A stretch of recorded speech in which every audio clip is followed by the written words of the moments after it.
In this section on witness and accompaniment, I want to talk to you about one particular incident, very specific, very micro, which illuminates some issues with respect to witness and accompaniment and how sometimes even simple things aren't quite what they seem to be.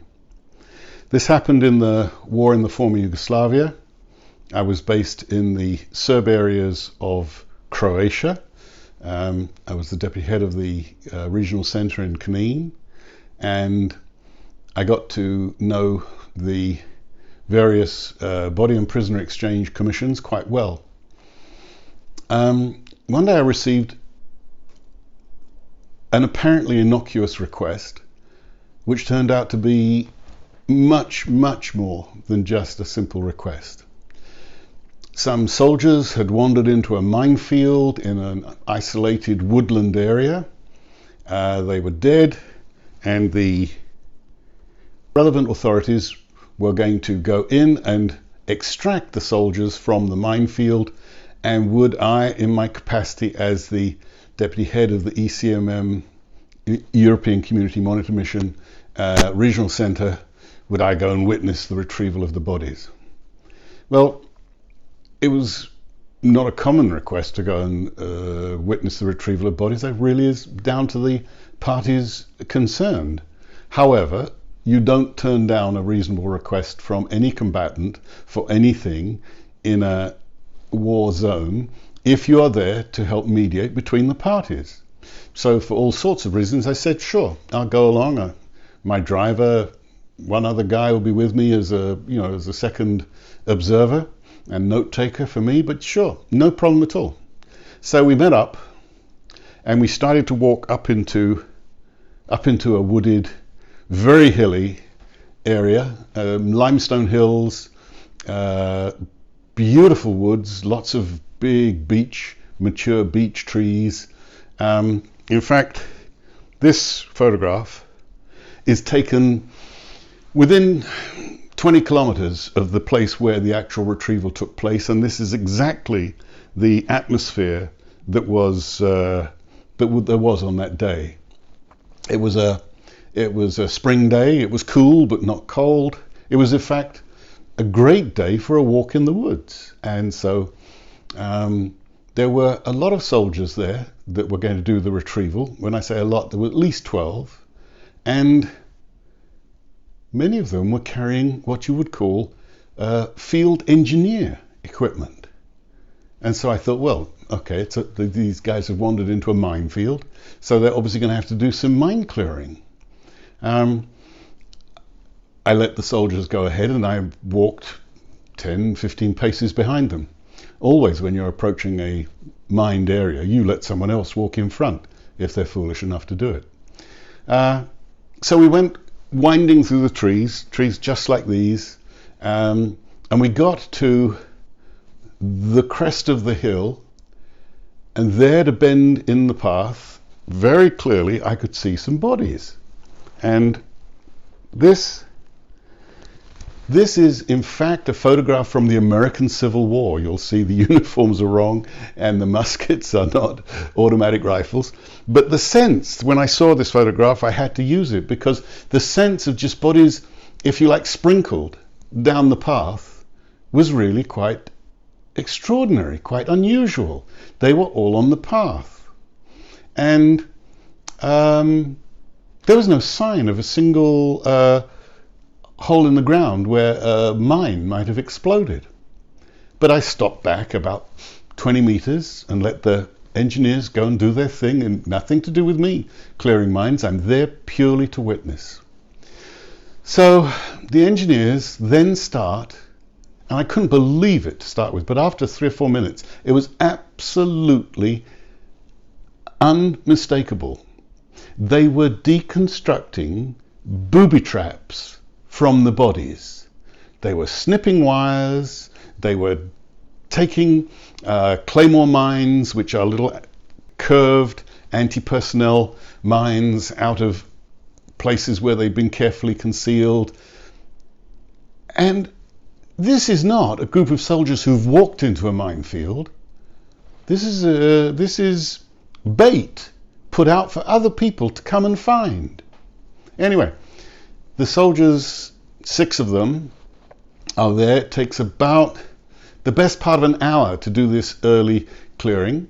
I had said to the officer in charge, who was a young captain, very capable, and I'd said to him, please do not disturb the scene too much. Once it is safe for me to walk, I wish, as an observer, to walk the length of the scene and make my own comments and whatever. And he said, yes, I'm under orders from my colonel to let you observe anything you want to see. And again, that was extremely cooperative. There was no, yeah, who are you foreigners coming looking over our shoulder, blah, blah, blah. They really were cooperative. And so I walked the length of the path. I saw where the booby traps had been taken out of, wire had been put through the inside jacket and out the sleeve and off to a mine on the side in a couple of the bodies. And looking at 2 of the bodies, extraordinarily, they had a perfectly nice round hole in the back of their head, about the size of my little finger. There is no possibility that this is a wound caused by a mine. This is called a bullet in the head. And by this stage, I'm starting to get really quite, have I been tricked? Have I been had? Are they going to use my witness in some way? Clearly there's something going on. Anyway, the young captain he's been sent with his men, and they're all engineers, and now I know why, to tidy the scene, 6 body bags, and they carry the body bags down the hill, put them in their truck. My driver, my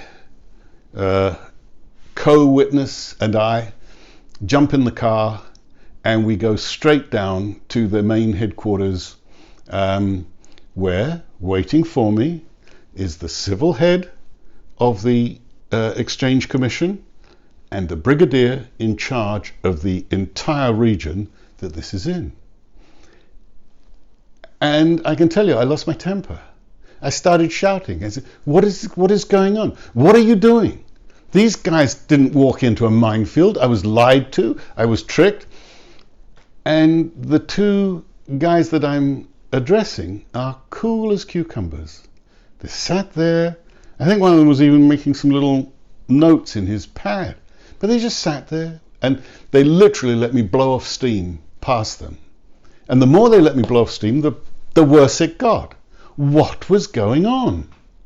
Anyway, I had a little notebook which had a very hard cover on both sides, and I threw it on the ground in the room and stomped out.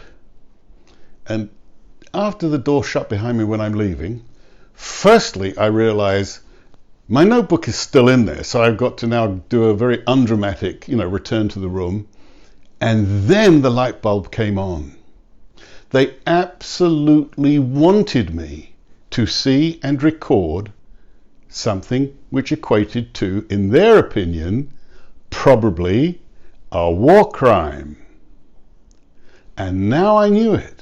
They couldn't turn their own guy in, but they could get a foreigner to witness the retrieval of the bodies, such that the foreigner's notebook, the foreigner's report, would help establish that this was a war crime. And the thing with war crimes is the local regional commander either knew or should have known what was going on. Neither the civilian head of the Exchange Commission nor the brigadier was the local commander. He was the boss of the local commander, the brigadier. And then I realized in which area we were, and there was a really unpleasant colonel that I'd had dealings with before, unpleasant to his own people, not just unpleasant to the international community. And then it absolutely became solid for me. The brigadier wanted someone else to produce the evidence against this colonel in case, after the war ended, something came out of it. Now, the reason why I've put that in this in this witness and accompaniment section is that witness and accompaniment are powerful tools. And if the warring factions recognize them as powerful tools, you can take it that they are powerful tools. It wasn't in a way that we think of it in a linear way to help the peace, but it was in a way to say, afterwards, if you're doing any kind of war crimes tribunal, it's not us. We told you about it. We took you there. We provided technical assistance to show you what was going on. Guilty people don't do that. And it's absolutely true. So, what do we do when we look at the Cynefin framework? Here it is. Witnessing the retrieval of these bodies was unpleasant, but it's in the obvious domain. You have to take bodies and get them back to the next of kin. I mean, that's this most elemental level of humanitarian effort.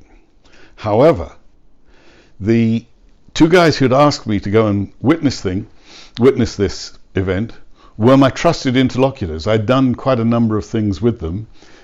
And again, thinking about it in retrospect, the reason why they had specifically asked me, because they also trusted me. And that was an important thing. The guy who had committed the crime was one of theirs. And so therefore, it's a delicate thing for them to be able to do the right thing, but not do the right thing themselves, but to facilitate someone else doing the right thing.